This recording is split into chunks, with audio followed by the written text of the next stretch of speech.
That was a fun time, and we've been good friends ever since. So, getting started, getting launched. Let's get rolling. So I'm going to just ask you really quickly, Stacy. Give them a quick background check here. Tell me where you are and how you got there. Yeah, so I'm the Chief Operating Officer at TaskRabbit. I've been there for about a year and a half. Before that, I spent about 9 years at Google. My career has really been marked by years in finance as an executive, then operations, and then sales. I decided to take the plunge after a year as an entrepreneur in residence at Google Ventures to actually combine a lot of my skills to join a startup. TaskRabbit was my number one choice, and I always have to say that, even looking back, because the company is mission-minded, and we like to think we're by women, for women as well. People who use TaskRabbit come to us because they have a very, very, very busy life, and they want to get something done. And the people who do the work are in your community, in your neighborhood, looking to earn extra income. So the mission of what we do is really about helping people live a better life, and I love my work. Good. Donna. Yes, I'll be a commercial as well. So That's good. Yeah. Highly recommended. So I'm Donna Wells. I'm CEO of a company in Palo Alto called Mindflash. We're actually an online training platform for businesses to host their proprietary training in the cloud, so they can get their training done radically simpler, radically less expensively, and actually track the results of their training to their company's bottom line, which is usually the first time that happens. Mindflash is, I would say, officially my third startup. I only joined startups that start with the letter M. So I've had my CFO, I've had Mint.com, and now I have Mint. I've also had a strange career in that I have had very large roles with hundreds of people reporting to me and hundreds of millions of dollars in budget. So the conversation around taking the plunge into joining smaller companies is definitely a decision I've made over and over again. So I've seen both sides of the fence, and this side is much better. Lila? Hi, I'm Lila Ibrahim. I wear a couple of hats. One of my hats is a partner at Kleiner Perkins Caulfield & Byers venture capital firm, where I've been for the past 3 years. Last August, the co-founders of Coursera asked me to come in as the interim president. I was the first business executive into the company. And with just a correction to the previous introduction, I came in as a president, and with the incoming CEO, who's from Yale University, Rick Levin, I moved into the role as Chief Business Officer. And Coursera, you can take online classes from the world's top universities, and we have all sorts of exciting content. I'm sure we'll get into some of this throughout the conversation. 18 years, but this is all pretty new to me because I actually spent 18 years at Intel, where I started off as a chip designer. And in those 18 years, I held 8 different roles in 4 different countries. So I like to think of myself as an entrepreneur, and the move then into venture capital was interesting, but I really miss getting my hands dirty. So Coursera has been a really exciting place to be at the start. We were 2 years old, so it's been exciting to be a part of being the first business person and then really building up that part of the organization. And she gets pulled in both directions. Kleiner Perkins wants her back, and Coursera doesn't want to lose her. So, and I get in the middle of that sometimes. So let's go back to the beginning, particularly you two guys that are founders and have done this before. Tell me, where's an idea come from? Talk about getting started. Let's get an idea. How do you bring it up and throw it out to your partner, whoever it might be? I'll try. I think it goes back to what the Indiegogo founder was speaking to. If there's a problem you really care about solving, a problem that's really frustrating to you, that's a great starting point, because that is what gets you through the really difficult times where the perseverance is very much needed. And it's only if you really care about solving the problem that you're going to make it through to the point where you have a chance at being successful. So how do you think about a problem? How do you think about what's a problem? How do you identify that? And then what do you do? What kind of resource do you put at it? What kind of thought process goes into into deciding what's a good idea? It happens by noticing the things around you. So TaskRabbit was founded because Leah was going out to dinner with her husband and forgot to feed the dog and said, wouldn't it be nice if somebody could do this for me so we're not late for our reservation? And so as she sort of went through that process, what if we actually made that much, I'm sure there's people down the street from me, what if we actually made that really easy to do? So really just noticing what's around you, what's painful, what's hard, what's complicated about your life, and then thinking about the skills that you have to actually solve that problem. And then the skills that we brought was the technology. Technology was changing at the time. The internet was becoming a place where people were starting to trust and execute commerce and do payments. And so what if we actually leverage technology to match people who lived right next door to each other to help each other out? And so really paying attention to the world around you and then thinking about the skills that you have to bring to the table to solve that problem is how TaskRabbit sort of become the company that it is today. If I could add one more to that, I think sometimes the clarity of the problem sometimes comes from your own experience, I think has been mentioned. But the data can also be something you read and get really angry about, as I think the previous session addressed. So the cost of education or access to education. I'm a first-generation American. 15 years ago, I went to my dad's home country to do some volunteer work at the orphanage he was raised because I thought, my dad broke through the system and he actually made it, and that's why I'm here. And it was so my chance to give back. And I thought, well, I am so lucky that my dad, through this very convoluted route that should be a movie, made it to the United States and had the chance for an education, which meant that I did. So why isn't that more the case? And why should he have to come here? Why can't he get the right education no matter where he is? So the two things that I did was, when I was at Kleiner Perkins, I was still angry about it, and so it was kind of one of those, okay, well, I'm just going to go do something. So I started a nonprofit to try to make K-12 education and more accessible and have tech professionals have a chance to actually go experience providing education to people around the world. And then when the Coursera opportunity opened up, it was really, wow, when one class can reach, on social psychology, can reach 230,000 students around the world, and a day of empathy that as a homework assignment can create change in almost every country in the world, you start to realize the power of really kind of solving the problem. So, Donna, Yes, Bill. what do you think? What kind of an idea did you get, and where'd you take it?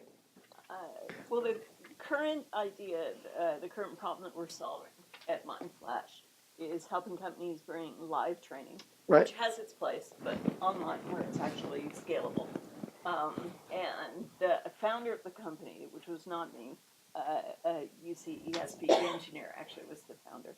But what attracted me to the company when the investors approached me was this is a problem that I had personally suffered through at every company that I've been at, whether it was, American Express, 150,000 employees, or, not employees. We were all struggling with how to educate employees, how to educate customers. And so it resonated with me. It's something that could potentially have a very large impact. So how did you guys validate that model? Yeah, so we went through a classic sort of lean startup, customer development, market validation exercise. Part of that worked really well. We were actually talking about this yesterday.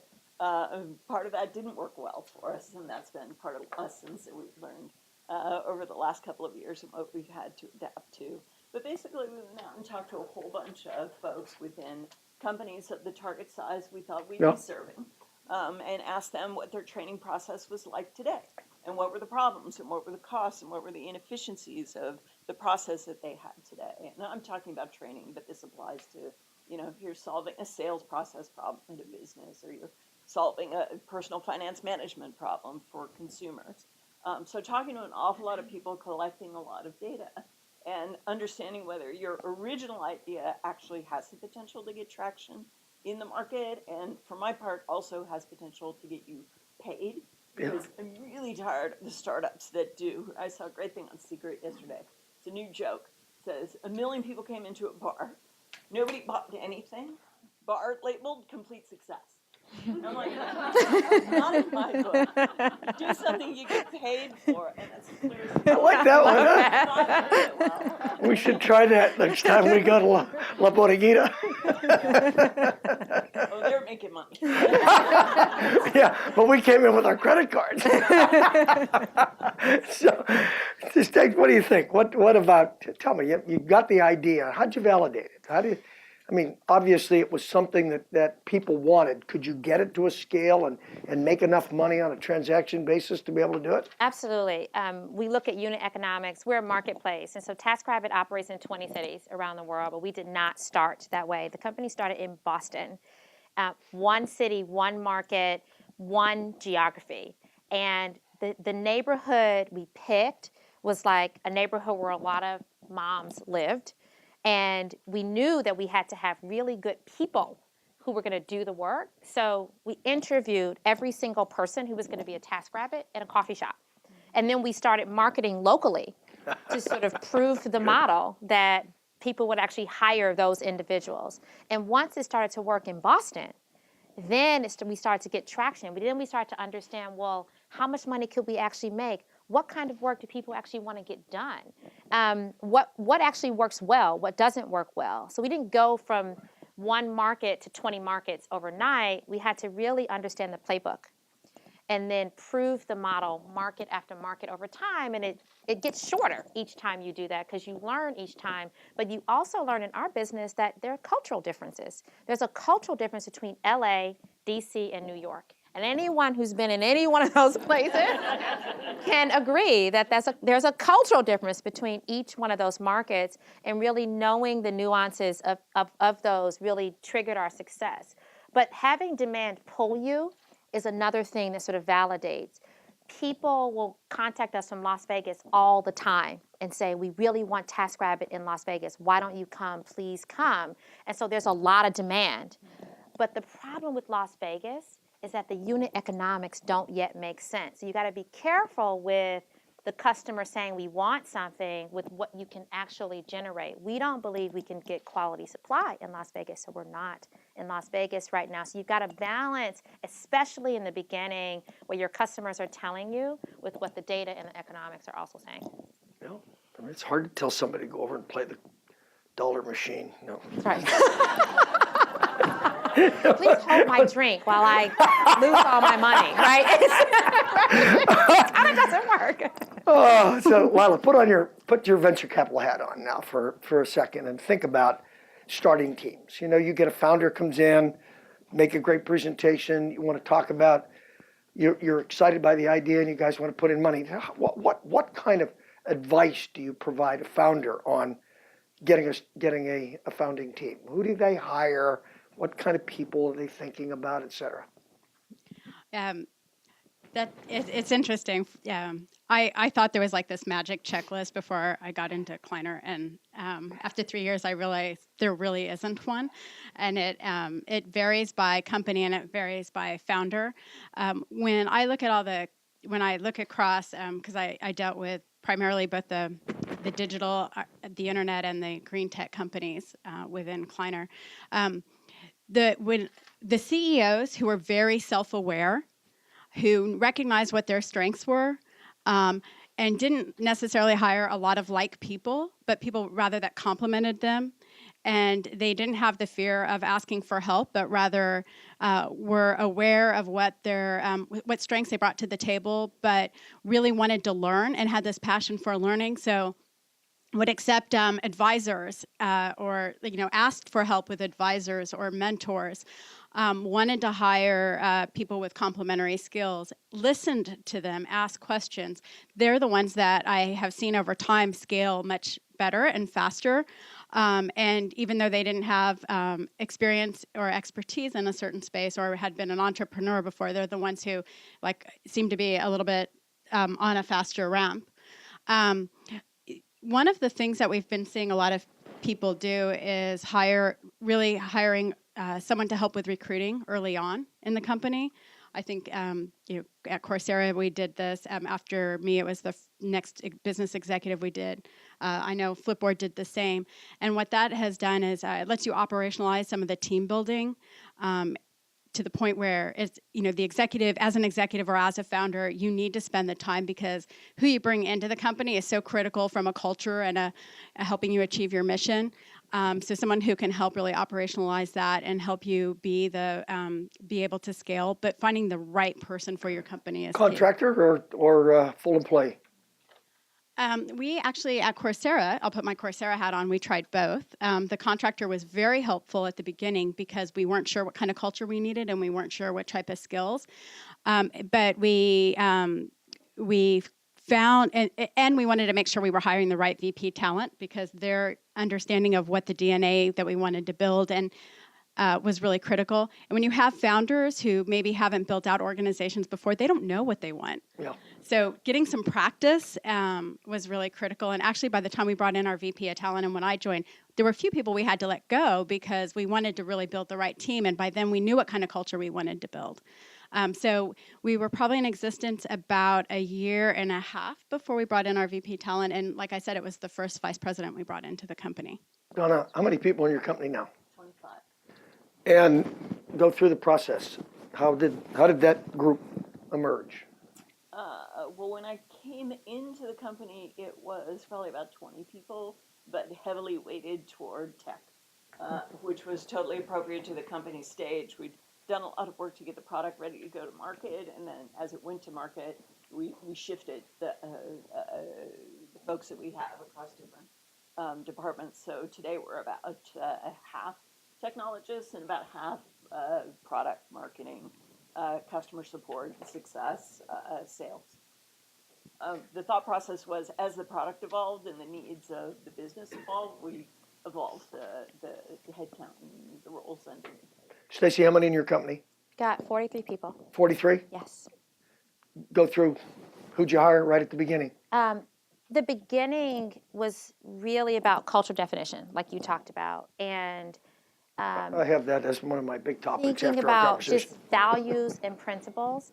And so when I was at Google, we had this rule when you interview somebody for culture fit, you'd ask this plane ride test, like, is this somebody you'd be on a New York to LA sort of plane ride with? And at TaskRabbit, we asked this sort of foxhole test. Is this somebody you want to be in the foxhole with? And it's a little bit different because at the startup level, it's about like you're in there and you're going to come out and you're going to do some kind of battle. It's going to be good, it's going to be bad. You actually don't know. And you want to make sure that whoever is next to you is going to come out with everything that they have, and you come out with everything that you have, so you maximize your chances of winning. And so every hire we made in the beginning has that. And even now, right, even at 43 people, and Google got to thousands of people before the plane ride test went away, but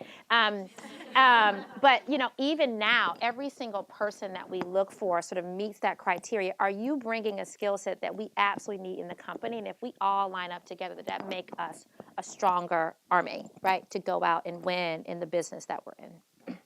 So give me a tip, Donna. What kind of questions would you ask somebody that you're trying to interview? Help these guys. Just, what would be the two things that you might be interested in finding out? I learned from another CEO, one of the questions I'm keen on asking is, tell me the story, the transitions from job A to B to C in your background, because there's usually a theme, and that's an important thing for you as the hiring manager to understand.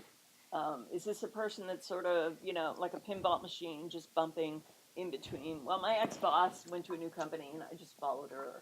Or it didn't seem I was going anywhere at the current job, so I started looking for a different one. Or is this someone who's really sort of purpose and mission intensive and is specifically looking to solve problems, to build their own skill set, to work with a group of people they can learn from? And so asking that question to try to get at what's their underlying core motivation, what drives them, I think is really important. Stace? So I have two. First is, if I were to talk to your last manager, what would they say are your blind spots? So that gives you a good test of, one, has this person ever had a performance review? Have they ever listened to it? Do they actually know what's in it? And are they self-aware enough to actually talk about their blind spots, like places where they may fall down, places that might be areas for development? Can they actually talk about what those things are and why, and articulate? The second one is I do a white space conversation. So can you fill white space? So for somebody in operations, I may ask, you know what, you just got a call from a TaskRabbit who's at a house and they're scared to go in the door. What do you do? And then, and that's the question. And what you want is somebody who shows some intellectual curiosity, who can go back and forth and problem solve on their own independently with very little information. Because at your stage of starting a company, you cannot be there hand holding people through these things. And you have to trust people are going to make good decisions. And so I asked the kind of white space question to sort of get at, can they make good decisions or not? I'm going to give my own one, and I'm going to give you the hardest question of the day. But I would say this, I learned this years and years ago. What they did is on their resume. Ask them how they did it. And you'll find out a lot from that. How'd you get there? How'd you do that? And if they use a lot of I, get a little flag. They say a lot of we. Tell them how you put the team together, how they came to conclusions, how they got the project moving.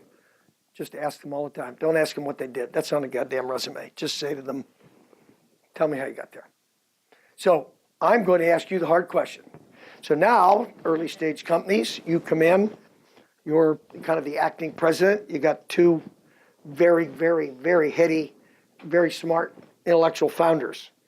So what makes you decide that you need a CEO like Rick Levin, hire the former president at Yale, bring him in there? And how did the founders react to that? And how did you handle that? See, I told you I was going to give her a tough question. I should have moved a little further away. No comments, not appropriate today. No, it was an interesting time to join. So I joined around 40 people. Of course, there was 40 people, and we were global from the start. And I think that was kind of unusual for some of the tech companies. My first week was interesting because there was no way that you have to acknowledge where your value is. Two AI professors from Stanford who are renowned in their field, there was very little they knew they had been tenured faculty. So I came in and was looking around going, okay, how am I going to help on product? That's probably not, I had engineering reporting to me. I was like, okay, well, wait a minute. When I went to the first all hands meeting and there was no agenda in place, I realized, oh, I can do that. There were no the values had not been documented. So helping to get the values documented was like my first week on the job. And something that resonated with the employees. So one was me being kind of self-aware. And, I think for me, it was like, okay, I've hit my 40s. I know what I'm good at and what I'm not. So let me focus on where I can add some immediate value. As I worked with the organization, and we did a lot of, there was some care and nurturing, and when you're around 40 people, I think there starts to be the focus of the personnel development. Like people are there long enough that they're like, okay, where is this going, and how am I going to grow in my career? And you start looking at your markets and your customers, and you realize it's not just about having a great product out there. It's about a product. The more you do, the more you want to do. And so we got to the point where we felt comfortable with our co-founders, but also recognized that we actually thought we could hit that hockey stick faster if we had the right person. An experienced business leader. And one of our biggest risks, we said, if in 2 years, if we're successful, it's likely because of our 110 university partnerships. If we fail, it's probably, we'd all kind of guess that it was because of those 110 university partners. So how do we really make sure that we understand and serve that customer better, and so we can serve the learners better? So taking a step back, we said, well, Rick Levin had recently retired from Yale after 18 years of basically turning around the school. We brought him on as an advisor. And it gave us a chance to actually get to work with him. We didn't embark on this saying we want Rick as our CEO, but what became really clear was his experience overseas, his experience overseas as an economist, thinking about this very sensitive topic of education and how do you monetize it in a way that's actually feels authentic to the learners worldwide, working with universities, of being able to have that administration to administration or faculty conversation was something that he could do. So the board said they did not want to bring Rick in unless the co-founders agreed. And so the co-founders, it was a hard discussion and decision for them, but they said, we've been talking internally to the teams and saying, we need to hire mid-level managers now. You guys are great, but we need to bring in people with business experience. And now we're going to practice what we're preaching. We're going to bring in a CEO who we feel is a strong cultural fit, who is committed to help us grow as founders, to learn the business side. And so one co-founder, Daphne, moved to a president role managing the partnerships. Andrew moved to focusing on pedagogy, teaching and learning, and China. And each of them, before Rick officially joined, outlined, here's my roles and responsibilities in the new organization. Here's, Rick, what I'm expecting that you're going to help me do as a leader. And the entire leadership team worked with all three of them to make that transition happen. So with that in mind, let's talk about culture. You know what the resulting end of that is going to be some cultural change, I'm assuming. So tell me, if you will, Stace, what do you think about culture, and tell me, how are you working to define a culture, let it happen? How's it work? Yeah, culture is something that changes over time. And the question is whether you influence the change or it just happens to you. It's not about keeping the culture the same. And when I arrived at TaskRabbit, people were like, we really want to keep the culture the same. We really want to make sure there's not a lot of process in the company. We really want to make sure, there's not a lot of things happening. But we knew that in order to grow, there were parts about our culture that were going to have to change. And so we were very intentional about what those things were and what that meant. There's the values of TaskRabbit that have not changed, about being collaborative, about all being on the product team, about being friendly and neighborly, that have not and will not change. Is that all written down? I mean, it's actually up on the up walls. on walls, like all good. painted Okay. on walls, on Good. pillows. It's everywhere. But the culture of how we build high-performing teams had to change. And getting the team on board with that change was actually hard because they've been there for 2 years or 3 years, and this is how we always did things. And so it took a force of leadership to come in and say, here's why we need to build a high-performing team. Here's why we need to be more operational and more partnership-oriented. Here's why we don't need as many technical people as we have in the company right now, right? And explain them, but it really is about separating the values, which should never change, which should be plastered everywhere, which should be visible, which should be talked about and shared, from the culture of how you do things and how you execute, and being in charge of those changes versus letting them happen to you. That's interesting. That's the first time I've heard the two separated and defined that way. Very good. Donna, how about you? What's it look like at Mindflash? Well, it's interesting. I knew I was going to take the job when I asked the investors what their goals would be for me in the first year, so 12 months out. And then the answer they gave me back was build the culture.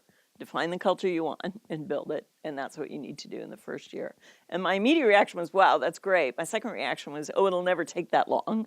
Again, wrong. But live and learn. And I agree with what Stacy's saying. I would say culture evolves. To me, the core values are a part of that, and change those at your peril. I see them as being connected, just different point of view. But in my case, it's got to be a culture where we're in this together, because startup work is a lot like the definition of war. I think it's like weeks and weeks of drudgery and hard work, punctuated. Foxholes, war, oh my goodness. It A feels violent like that. panel up there. But those weeks of hard work, months of hard work, get punctuated by both moments of joy and moments of terror. And it's great to have a group around you that's got your back to either celebrate those or to pull together as opposed to pulling apart when the hard times hit. So instilling a culture that is about, it's results orientation, it's take risks and fail, but we don't point fingers at each other when failures happen, because that's the quickest way to kill innovation. And it's a culture, in our case, of sort of continuous development. It's continuous iteration and improvement. nothing is sacred. Everything is up for change. But, at the same time, every once in a while, have fun, get to know each other as people, and enjoy the ride, because most startups fail. And you've just spent 2 to 5 years of your life with, hopefully, a group of people that you've enjoyed spending time with, and that you've learned from, and hopefully you've had the chance to share something of what your unique knowledge is. And that's the culture, that's the day-to-day experience. So that's what 9 out of 10 of us are going to take away from our startup experiences, which is why I think it's so important.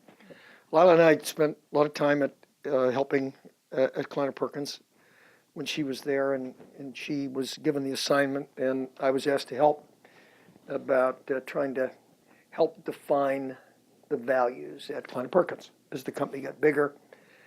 And, when you interviewed everybody and talked to them about it, a lot of it was how they behaved to each other, how they treated each other. How part of that, were you surprised at all of that? And tell them what else you kind of found out about discovering what people liked or didn't like and how we had to change or try to change the culture. I give you the hard questions. Where's the bar? No. It was a challenge, but it was really interesting because what I took out of that I brought over to Coursera was the fact that everybody wants to be a part of it. So you've got to find a way that everyone feel it's not a tops-down driven or one person driving it was. I think someone made in the last panel the conversation of you have to be married to solving the problem, not how you're going to solve it. And so Bill and I went around and we talked to everyone, and we made sure we talked to everybody regardless of position they held, their tenure, et cetera. And we listed everything out and then found trends. And it was really surprising because it was more about how they worked with each other when the reality of our business is returning funds to limited partners. So we actually, what was good was we were able to have conversations about the priorities. Well, what order should these go into? And that is actually something else I took over to Coursera when we did the values, and we got pages of documents down to one page, then put it back in front of everyone and categorized them and said, how should we prioritize these, and which should be together and which should be standalone? And how do you make them pithy enough that people can remember? And people wanted to put it all over, but a lot of it was aspirational.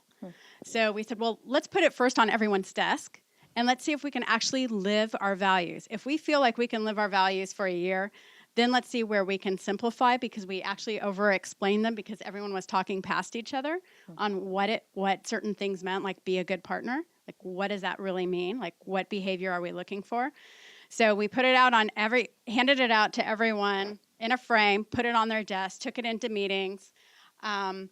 It was almost like you have your extra chair there, and it's the values, how you make decisions, and et cetera. And some people did a great job of calling out people who did not adhere to the values. But also people that did adhere to the values. And that was actually something that was really nice. But, the way that, when an entrepreneur would come in, how we treated that entrepreneur changed. And afterwards, we'd give everyone feedback on here's what we did well with respect to our values, and here's where we fell short. And the culture changed. Stick the iPhone in the drawer. Thank you very much. Pay attention. The entrepreneur's talking. Thank you. But we had to do it. I mean, just smack people in the wrist. That's what I was going to say. Like, it took someone being the culture carrier and someone who had nothing to gain or lose by it. Like, Bill from the outside was just... and I felt empowered because he was there. And so I learned how to do that, which I then took to Coursera, which was, this is not about me being the bad cop or the good cop. This is about building the organization where we all want to be every day. And that was you just have to keep reminding people of that. Stacy, if you think about somebody's violating what your belief is, or what you guys have stated principles called your operating values, what do you do when somebody violates those? So how do you handle that? Depends on level of violation. I mean, we have released people from the company for that reason. I have a really interesting story. When I first started, there was somebody at TaskRabbit who was this fun person. Everybody knew him. Everybody liked him. He was always on Twitter finding the funniest joke. He was sending it around. He was very loud and boisterous, and interesting and dressed really nice. And so, Left me out.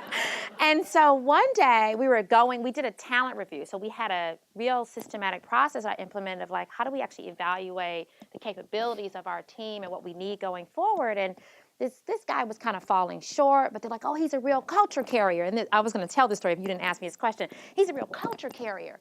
And I said, really? In what way? And they said, oh, well, he's fun. He's interesting. Well, actually, last time I checked, our culture was about performance and helping each other and focusing on the product and thinking about ways to improve what we do. When was the last time that this guy has actually done that? And no one actually had an answer. And so we decided we were going to release him from the company and fire him. And they're like, people are going to be upset. They're going to cry. They're going to be really sad because they really like this guy. And I said, you know what? Like, let's think about our culture. And sure enough, when he left, there were people who cried. They were unhappy, but there were people who came up to me and said, thank you. We were never really sure what this guy was doing anyway. And we are so happy that this other person is now in the job. It's going to be better. So that's a great example of the culture carrier and what a true culture carrier really is versus what people might think is a culture carrier. I'm going to try to keep the pace up here and keep moving along. So, venture funded? Yes. Venture funded? Yes. Okay. So, how'd you pick a VC? In the case of Mindflash, they picked me. In the case of Mint, we went through, I think, up to round D with evaluating VCs at each stage of those 4 stages. My CFO was actually KP backed. And I know. was not part of that funding discussion. I actually would take a step back from that to say I wouldn't necessarily recommend that anyone pursue VC funding. In fact, I wouldn't pursue any external funding unless you absolutely have to scale the business. It is so cheap now to run a successful business at scale. We delivered 1 million courses last year. We probably spent $4,000 a month on Amazon Web Services. Yeah. And even 5 years ago, it meant we were still buying servers and we were still walking them to the colo location and physically installing them. So now you gave me the soft toss. I'm going to throw that up. You can hit that out of the park. So, do you feel like VCs provide you value with advice, if not money? Why are you laughing over there? I will say it is not what you should be solving for in bringing in VC money. Oh, the pain. Okay, put your mask on and turn around. That's it. I would argue with you 100 times. You're right. It is. So, Yeah. Stace. I think that was well said. So never mind. That's one of my. That was one of my shorter questions. I keep thinking about it all the time, and as you know, I deal with a lot of early stage companies and spend a lot of time with them, and you try to get them to understand that, every $2 or $3 million in valuation isn't worth it if you don't have a venture capitalist who's going to support you in difficult times. And there are a lot of them out there that are very, very good at coaching and helping you. And you're going to hear from one of the people who provides a lot of support services at Andreessen Horowitz in a while. But there's times when they provide you that kind of resource. There are other times when you're in that board meeting and you really need somebody sitting there with you who's going to provide you support, or knock off the dumb questions that you're not prepared to answer, or cut those things out. But I mean, it's interesting. I mean, the cynicism just here, and I'm going to let Lila have a counterpoint there. But I'm only going to give her a minute or two to respond. But I think to you all the time, when you're thinking about getting venture funding, I'm not as afraid about venture funding, because I do think sometimes you have ideas that can be copied, and scale can distance you. Even if your idea is repeatable and there isn't tremendous amount of IP in it, it still can be defensible if you move fast. And sometimes that funding can help you move fast. I'm going to say, that there are venture capitalists out there that are good at, and you can find out from other places that they've invested who's good, who can sit in your boardroom, who can help you with hard decisions. And actually, what I was going to say is once you are ready for venture funding, you really need to be careful about where you go. And it's not the same answer for everyone. So it's not just which firm, but which partner that you want to work with. And like doing your homework ahead of time and finding out who's the partner who you think can add that you think has the experience that can help open doors. Like to me, one of the biggest things that I feel that I saw us do for entrepreneurs was a lot of the pattern matching and making connections and opening the door. But at the end of the day, it's still the entrepreneur's job to actually go sell the company and the business and the vision. But being really thoughtful about where you go and who you go to. Otherwise, it's a time sink. You're wasting everyone's time, especially yours. I'm just going to ask 2 more questions, and then I want to go to the audience. Stace, help me a little bit. Board. How'd you put a board together? Well, some of the board is because they gave you money.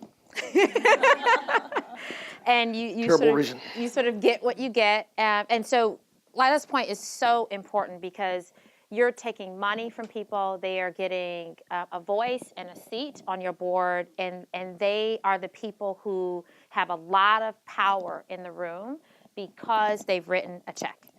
And regardless of the level of value that they provide, whether they actually provide what you think they're going to provide or not, it really matters who that group is. And so we've actually done a good job of complementing our investors with independent directors on our board who bring operational expertise and industry expertise that we could not get from the investors on the board. So give me a ratio. So how many board members and how many are advisors and friends of the firm versus investors? We have 2 investors on the board, and we have 1 independent director on the board. It's great. Donna, how about you? A very small board. There are officially 2 of us. There are, in fact, 3 of us. Both of them are investors. I would advise you to follow a similar path and keep the formal board as small as possible because it means you've got the highest probability of your interests as the CEO and entrepreneur being aligned with every member of the board, as opposed to other situations I've been in where we've had official members on the board that outnumbered the management team. And we had folks that were seed investors that had put in $100,000 early on and were absolutely thrilled with what we were doing. Whatever we wanted to do with the company from that point forward was fine. And we had D-round investors that were really pissed off when we were ready to sell the company at 50 times revenue. So, and the fights that happened in between those 2 sets of interests, then there were 3 more sets of interest in between those 2 sets of interest. Gordy, I promise I didn't coach her on that. I mean, I said, even a public company, as few as possible. 5, that's it. Small. But I will say, wow, sorry about that. I will say, I think advisors are precious. And I just don't feel they need to be on your board. I have a number of advisors. I've had 3 different ones as the needs of the business have evolved at Mindflash specifically. I trade, in consideration for great sound advice that fills in gaps in my experience, they get shares in the company. And I haven't found in those situations that they've also needed to be on the board. But that's one way to get the benefit of small and aligned interests on your formal board that, don't mistake it. You work for these guys or else. They're your boss. And the advisors that can help you. And that changes as potentially the needs of the business change, as your management team change. Yeah. All the companies that I help and work with, I never sit on the board. I want to not be on the fiduciary side. I want to make sure that I continue to support management. So rather than get into any conflicts, I just stay on the management side and be an advisor. Most of them don't. I think none of them have any complaints about coming into the room as an advisor. So we're going to turn it over to you now. You got some questions here. We got interesting panelists that have, a wide variety of experiences. So who's first? Yes, ma'am. Thank you. Hi, my name is Christine, and I come from Ericsson. And I have a very general question, like how, I'm sure in everyday life you have to deal with people with the different competence level. How do you work with people who are, not meeting your expectation, but you have to work with them? All my people are So that above was my average. second one that I didn't get to, which is called, it's Thank called you. firing, That was a good plan. Yeah, I had a short plan on that one. You're first. I give you the hard questions.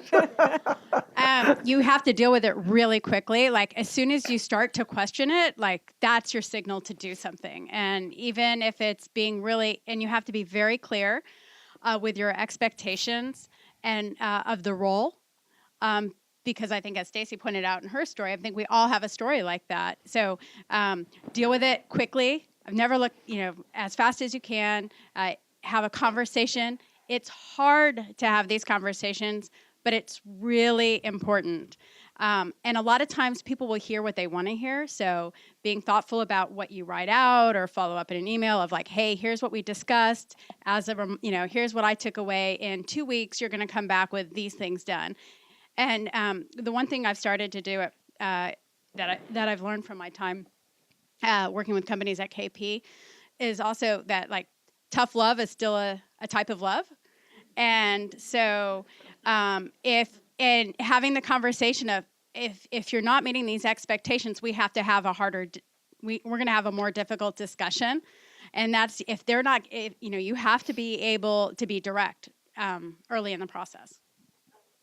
One follow-up question. What if the person is more senior? You heard that. What if the person's more senior than her? I think there's a softer way to do that. So we do something called OKRs at TaskRabbit, Objectives and Key Results. Everyone sets goals at the beginning of every quarter, and we track against them. So that's a very unbiased way of like working with anybody, more junior, more senior than you, on like, this is what you said you were going to do. And then we talk about commitments a lot at our company. What are you going to do and by when? And you can ask anybody that question. Doesn't matter what level they are. Okay, you said you were going to deliver this data to me by Friday. Friday, 8 o'clock rolls around, no data. Okay, you said you were going to do, you can really then negotiate commitments with people and hold them accountable to things. And it shouldn't matter what level. People should be open to a negotiated commitment. So that kind of levels the playing field a little bit on, if someone's more senior than you. If you have transparent goals that everybody can see, you can hold them accountable to them. I don't know that there's a good answer. I'm glad I didn't get asked that question. Yes? Oh, you got somebody? Yeah. Oh, next, sorry. So- You picked the answer or running the questioners. microphone. Thank you. So this is a question for Bill and Lila. My husband is rounded out the executive management team of a company that just got Series A funding. And so he went from having 6 employees to now with the funding, he's ramping up to 20, 40. Yikes. With respect to values documentation, is there a playbook and a timeline that is ideal for kind of putting that in writing at the initial get-go? So when I did my first company, there were founders that came with me right away. Yogan Dalal, Donna Dubinsky, Bruce Chizen, we got things going right away. And we sat around and talked about what those operating values would be. And we wrote them down. We committed them to print right away, just as Donna, as Stacy suggested. Gradually over time, we filled them in. We started to write paragraphs instead of just bullets, and Donna Dubinsky did that. But we put them in large frames and put them in every conference room and really evaluated managers every day. Twice a year on how they were adhering to, their people believed they were adhering to supporting these values. My view is right now that when you bring new people in and you're trying to hire them quickly, they better understand what these rules are, and they better understand how firm you are on making sure that you're defending those values. And I say that in an abrupt voice. Look, this is the way we do it. I'm not interested in what you did in Intel. I'm not interested in what you did at Cisco. I'm not interested in what you did in Intuit. This is the way we're going to do it here. Now, if you can't abide by these, then you shouldn't come here. Let me make sure. Last time, before you sign your name to this offer sheet, you better make sure you understand this is what we're going to do. And you need to be pissy about this. Look, one of the reasons that Google is as good, and you talk about, what Google has done over time, they were probably at, 5,000 employees before David Drummond and Shona Brown and Jonathan Rosenberg stopped reading the packets. I mean, 3 senior VPs looked at it. That's how important the hiring thing was. And everything that went down into understanding what was expected from them, from values, was really, really important. So I'm a hard ass on that stuff. And, I say at the beginning, when people come in, I say to somebody, you're going to work for me, I'm going to micromanage you for a while. And not because I don't trust that you know what you're doing in terms of, marketing or technology or something, but your behavior to your people, the way you represent us, is an important thing. It's a reflection of me. So I'm going to continue to observe that until I'm happy. Well, you let Dave Kinzer go, and you can, no, I let him go because I've worked with him for 10 fucking years. Oh, that was my first one. Damn. Sorry. But I've worked with him for all those years. I know what he's going to do. I'm not sure what you're going to do. So be firm. Go ahead. She wanted your point of view on that too.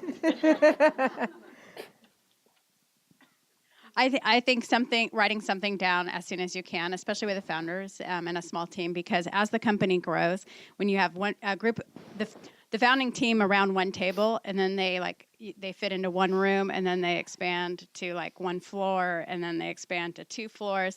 So I think what happens is being able to capture that quickly is important because, and it'll help minimize thrash between that founding team later on as the company scales. Yeah. But also you don't want to you got to spend the right amount of time, because at the end of the day, you're still trying to work on your product and getting it out the door. So you want to have your ground rules, but also not get so distracted with that you're forgetting what the mission of the company is. Yeah, but let me just dispute a little bit right there at the end. I think that if somebody is just treating somebody badly to try to get performance out of them, you're dead. And you're rather than trying to elicit a good operational or performance response, you're defeating your purpose. So I'm really firm. I had a really good friend of mine who's no longer, he passed away a few years ago, a really close friend. And when I had him at Go, everybody has a Go. I call it Go, Going, Gone. But you have, I watched him in a meeting one day, stopped the meeting and sent him home and said, come over to my house tonight and we're going to determine whether you're going to be able to come back tomorrow. And it was just because he was berating rather than coaching his people. And he changed, and he ended up being legendary in the Valley for being one of the great managers. Hi, my name's Katerina. My question for you is, what is the top quality or qualities that you look for in new hires, especially for new college graduates, like myself? Because we don't have... Sorry. See, that's who we got. Listen, did you bring your resume? It's on my phone. It's on your phone? Yeah. Well, get it on. As long as you're on LinkedIn, it's fine. Yeah, right. Just keep going. So we look for people who have a high level of intellectual curiosity, people who've shown the ability to problem solve, leadership abilities. You don't have to have been the president of everything, but you've taken some initiative. You've shown an entrepreneurial desire to sort of pursue something that you're passionate about. And we like people who are interested in technology. People own and keep their own data at TaskRabbit. Everybody in the company, marketing, customer support, everybody. And so you've got to be very, very comfortable with data. We're very data-driven in how we make decisions, and people who can't keep up with that fail. You must have a point of view. Well, I have a glib one, which is, do you want to be paid or not? She's hired. Now you know where to not send that resume. I don't have her email address. Don't worry about it. I think Stacy's list is great. Maybe I would add to that. as a fresh college graduate, just, the openness to be listening, learning, and if we hire you to be a member of the product team and 2 weeks in, we ask you to move to customer support, we want to know that we've hired the sort of person to be like, yeah, coach, put me in. And, understanding you've got lots to learn and, being happy about being in an environment where we'll do that for you, but in return, we ask for a lot of flexibility. And seriously, if you're looking, I would be happy to look at your resume because we need some. I see a lot of young people coming out and I could never be a salesperson. I could never. Get your start. Do it. Get on the phone. Do all that. Next thing you know, you'll be in this room, the CEO or founder of a company. That's just the way it works. You got to put your time in. Do it. I started out in sales. Yeah. Nothing wrong with that. I was there with you. Yeah, we have a question back here and then one over here. Okay. Hi, I'm we're at Bats the end with of this, Intuit. right? And first, I want to thank Stacy for helping us kick off Intuit Circles a couple of weeks ago. And actually, this question is for you about global scaling. You mentioned the hard issues you had within the US on scaling TaskRabbit. What's going to be your strategy then going globally? So we took TaskRabbit to London last year, so our first international market. And the strategy is very similar. We still have a playbook for what it takes for a market to be successful. We still know that culturally there are going to be differences. The thing that we're now focused on is infrastructure. Expanding internationally requires significant infrastructure costs. And it's putting people on the ground, it's finding the office space, it's figuring out how to now communicate across multiple offices and locations and how to culturally make those people feel like they're part of the same company. All of these things take time and money.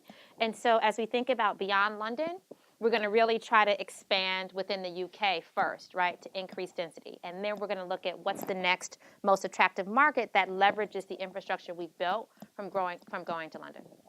And you're going to send somebody over there. Get them used to warm beer. Okay. Last question. Last question, and that's it. Caitlin, thanks for your time. So we're talking a lot about culture, and I'm 20 years in the Valley. I've worked in startups my whole career. Now I run one. It's interesting to me how you're talking about culture so naturally and values, and yet my experience, having grown up in the industry and in the Valley, is that this is a somewhat innovative conversation we're having.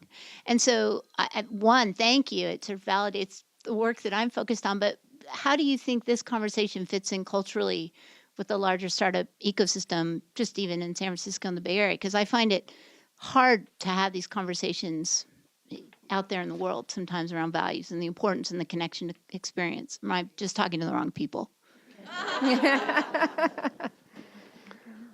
Who wants to take that one? I would Yeah. say thank you for calling it out because I do think this is probably as much conversation about culture of startups as is probably happening within a 5-mile radius of where we're sitting right now. And it's probably no coincidence that this is as many women in a room as there probably are within 5 miles of here. So I do think, I hate to play the girl card, but I think we're more cognizant of interpersonal relationships.